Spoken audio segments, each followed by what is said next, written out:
ప్రభాస్ నటించిన మూవీ కల్కి 2898 AD trailer అయితే ఈ రోజు వచ్చేసింది. ట్రైలర్ లో మెయిన్ లీడ్ క్యారెక్టర్ వచ్చేసి అశ్వత్థామ క్యారెక్టర్. ఆ అశ్వత్థామ క్యారెక్టర్ చేసేది అమితాబ్ బచ్చన్ గారు. ఇప్పుడు మనం ఈ రోజు మన వీడియోలో అశ్వత్థామ యొక్క రియల్ స్టోరీ గురించి అయితే చూద్దాం. అశ్వత్థామ మరెవరో కాదు, అశ్వత్థామ ఈ భూమిపై ఉన్న 7 చిరంజీవుల్లో ఒకడు. అయితే అశ్వత్థామ మిగిలిన 6 చిరంజీవిల్లాగా మంచి పనులు చేసి అమరత్వాన్ని అయితే పొందలేదు. ఒక చెడు పనిలో భాగమయ్యి అమరత్వాన్ని పొందాడు. అది కూడా సాక్షాత్తు శ్రీకృష్ణుడి ద్వారా శాపం ద్వారా అయితే ఇప్పుడు అమరత్వాన్ని అనుభవిస్తున్నాడు. అసలు అశ్వత్థామ అనే పేరు వినంగానే ఏదో మహావీరుడి పేరు వింటున్నట్టుగా ఉంటుంది.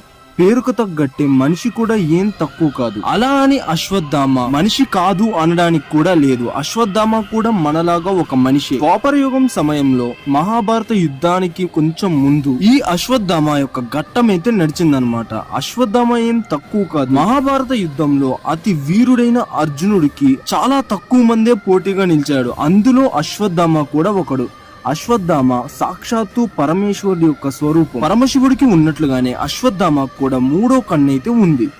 ఇప్పుడు మనం అశ్వత్థామ ఎలా పుట్టాడు, అతని జన్మ రహస్యం ఏంటి, వీటి గురించి అయితే తెలుసుకుందాం. అశ్వత్థామ తండ్రి అయిన ద్రోణాచార్యుడు పరమశివుడికి తపస్సు చేసి తన అనుగ్రహంతో ఒక పుత్రుడిని అయితే ఇవ్వమని కోరాడు. ఉత్తరాఖండ్ లోని డెహ్రాడూన్ తప్కేశ్వర్ మహావీర్ టెంపుల్ లో అయితే ఈ అశ్వత్థామ ద్రోణాచార్యుడు మరి తన భార్య అయిన కృపికి అయితే జన్మించారు. అయితే అశ్వత్థామ పుట్టడంతోనే తన తలపైన ఒక మణితో అయితే జన్మించాడు. ఆ మణి అశ్వత్థామకి ఏ జంతువునైనా కూడా కంట్రోల్ చేసే పవర్ అయితే ఇస్తుంది. ఇదే కాకుండా ఆకలి, దప్పిక లాంటి బాధలైతే అశ్వత్థామకి అస్సలు ఉండేవి కాదు. అశ్వత్థామ పుట్టే ముందు వరకు కూడా ద్రోణుడికి అన్ని ఆశలు అయితే ఉండేవి కాదు. తనకి ఎన్ని విద్యలు వచ్చినా కూడా వాటినైతే ఎక్కడా ప్రయోగించలేదు. వాటి ద్వారా ఎటువంటి ధనాన్ని అయితే సంపాదించలేదు. అందుకనే అశ్వత్థామ చిన్నప్పుడు చాలా కష్టంలో పేదరికాన్ని అయితే అనుభవించాడు. ఒక రోజైతే అశ్వత్థామకి పాలు అవసరం అయ్యాయి. ఆ పాల బదులు గంజిని పాలలాగా చూపించి తాపించాడు. అది చూసి ద్రోణాచార్యుడు చాలా బాధపడ్డాడు. ఎలాగైనా తను కూడా తన కొడుకుని అధిక సంపన్నుని చేసి గొప్ప స్థాయిలో అయితే చూడాలనుకున్నాడు. దానికోసం ద్రోణుడు తన మిత్రుడు అయిన ద్రుపదుడి దగ్గరికి, అంటే పాంచాల రాజ్యానికి అయితే వెళ్ళాడు. వెళ్ళి ఇలాగా మనమిద్దరం స్నేహితులం కదా, నాకు కొంచెం డబ్బు అవసరం ఉంది, ఇవ్వచ్చు కదా అని ఆ మహారాజుని అడగగానే ద్రుపదుడు ఎంతో పొగరుగా, నువ్వు ఒక బ్రాహ్మణుడివి, నేను మహారాజుని, నాతో నీకు స్నేహం ఏంటి అసలుకి అని చెప్పి తన స్నేహాన్ని కూడా మరిచి ఎంతో పొగరుగా అయితే అతనితో ప్రవర్తిస్తాడు.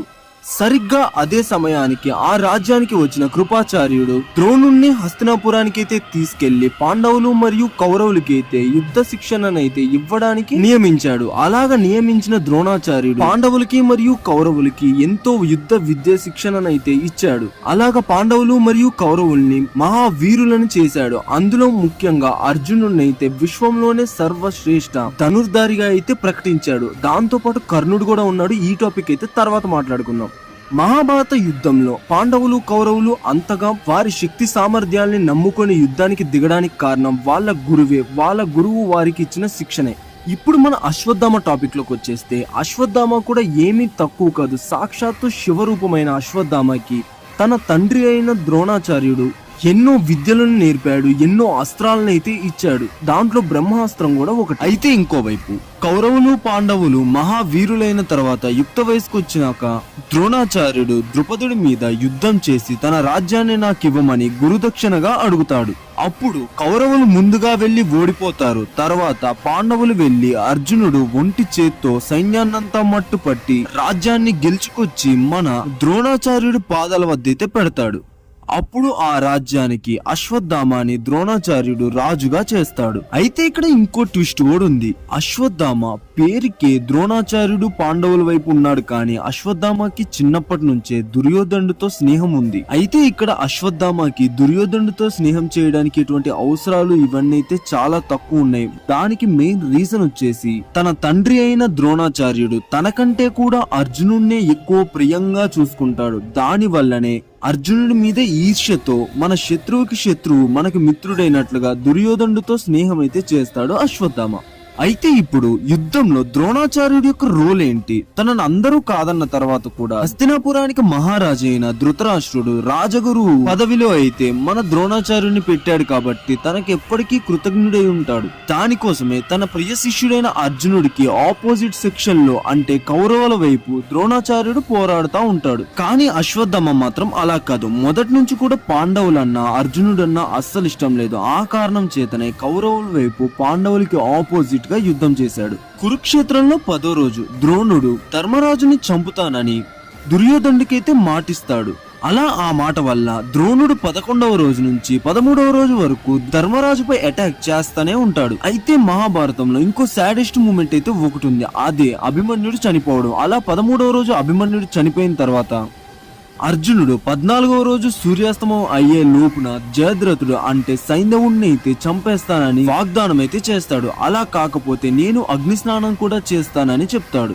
అయితే 14వ రోజు సైంధవుణ్ణి కాపాడే బాధ్యత ద్రోణాచార్యుడి మీదైతే ఉంది. కానీ అర్జునుడు కృష్ణుడు మాయ వలన అయితే సైంధవుణ్ణి చంపేస్తాడు. కృష్ణుడు ఏం చేస్తాడంటే సూర్యాస్తమయం అయ్యాక యుద్ధం చేయకూడదని తెలిసి సూర్యాస్తమం అయినట్టుగా తన విష్ణు చక్రాన్ని అయితే సూర్యుడికి అడ్డుగా పెడతాడు. అప్పుడు సూర్యాస్తమయం అయిందన్న భ్రమతో సైంధవుడు ఎక్కడో దాక్కుని ఉంటే బయటకు వస్తాడు. అప్పుడు అర్జునుడు బాణంతో కొట్టేస్తాడు. అలా సైంధవుడు చనిపోయిన తర్వాత దుర్యోధనుడు ఎక్కడ ద్రోణాచార్యుడిని పాండవ పక్షపాతి అంటాడేమోనని పాండవుల మీదకి బ్రహ్మాస్త్రాన్ని అయితే ప్రయోగించడానికి సిద్ధంగా ఉంటాడు. అప్పుడు సప్త ఋషులు 7 అక్కడికి ప్రత్యక్షమయ్యి అసలు బ్రహ్మాస్త్రాన్ని సామాన్య ప్రజల మీద ఏమాత్రం ఉపయోగించడానికి ధర్మం అయితే కాదు అని ద్రోణుడిని అయితే వాళ్ళు తిడతారు. అప్పుడు ద్రోణుడు ఆ బ్రహ్మాస్త్రాన్ని అయితే విరమించుకుంటాడు. మొత్తానికి ఆ రోజు ముగిసేసరికి భారీగా యుద్ధం చేసేసి విరాటుడిని మరియు ద్రుపదుడిని అయితే చంపేస్తాడు ద్రోణుడు. ఎంత కాదనుకున్నా కూడా ద్రుపదుడు ద్రోణుడి యొక్క చిన్ననాటి స్నేహితుడు కాబట్టి ద్రుపదుడి యొక్క అంతిమ సంస్కారాలకి అయితే ద్రోణుడు వెళ్తాడు. అప్పుడు ద్రుపదుడి యొక్క కొడుకు అయిన దృష్టద్యుమ్నుడు ద్రోణాచార్యుని మరుసటి రోజు చంపుతానని వాగ్దానం తీసుకుంటాడు. అప్పటికే ఆ రోజు వరకు ద్రోణుడు చేసిన యుద్ధాన్ని చూస్తే పాండవులు ద్రోణుడిని ఎలాగైనా చంపాలని నిశ్చయించుకుంటారు. లేకుంటే ద్రోణుడు పాండవ సైన్యాన్నంతా కూడా చీల్చి చెండాడేటట్టుగా ఉన్నాడు. అదే సమయానికి ఖచ్చితంగా దుష్టద్యుమ్నుడు కూడా ప్రతిజ్ఞ చేశాడు. ఇక మరుసటి రోజు భీముడు యుద్ధంలో ఒక అశ్వత్థామ అనే ఒక ఏనుగుని చంపేసి ద్రోణాచార్యుడి దగ్గరికి వెళ్లి అశ్వత్థామ చనిపోయాడని చెప్తాడు. అప్పుడు భీముడు ఏంటి అశ్వత్థామని చంపడం ఏంటి అని కొంచెం నవ్వి ద్రోణాచార్యుడు పక్కకు వెళ్లిపోయి సాగాడు. కానీ ఎక్కడో ఒక చిన్న భయం అయితే ఉంది. అప్పుడు తన బండిని అయితే తీసుకువెళ్లి ధర్మరాజు దగ్గర పెట్టి అసలు అశ్వత్థామ నిజంగానే చనిపోయాడని ధర్మరాజు నోటనైతే వినాలనుకుంటాడు. అప్పుడు ధర్మరాజు అశ్వత్థామ హతః అని గట్టిగా అని కుంజరహ అని చిన్నగా అంటాడు. అశ్వత్థామ హతః అంటే అశ్వత్థాముడు చనిపోయాడు, కుంజరహ అంటే ఏనుగు. ఇక్కడ అశ్వత్థామ హతః అని గట్టిగా అంటాడు అంటే అశ్వత్థాముడు చనిపోయాడని గట్టిగా అంటాడు. కుంజరహ అంటే ఏనుగు చనిపోయిందని చిన్నగా అంటాడు. అక్కడ గట్టిగా అన్నది మాత్రమే ద్రోణాచార్యుడికి వినిపించింది, చిన్నగా అన్నది ద్రోణాచార్యుడికి వినిపించదు. ఇప్పటి వరకు తాను చేసిన యుద్ధం అంతా కూడా తన కొడుకు కోసమేనని భావించి ద్రోణాచార్యుడు ఆయుధాలన్నిటినీ కూడా కింద పడేసి బాధలో శోకంలో తన మరణాన్నైతే తను అంగీకరిస్తాడు. అప్పుడు దుష్టద్యుమ్నుడు ఒక్క అడుగు వేసి ఒక్క వేటులో తన తలనైతే నరికేస్తాడు. అప్పుడు ద్రోణాచార్యుడి తల తెగి పక్కన పడుతుంది.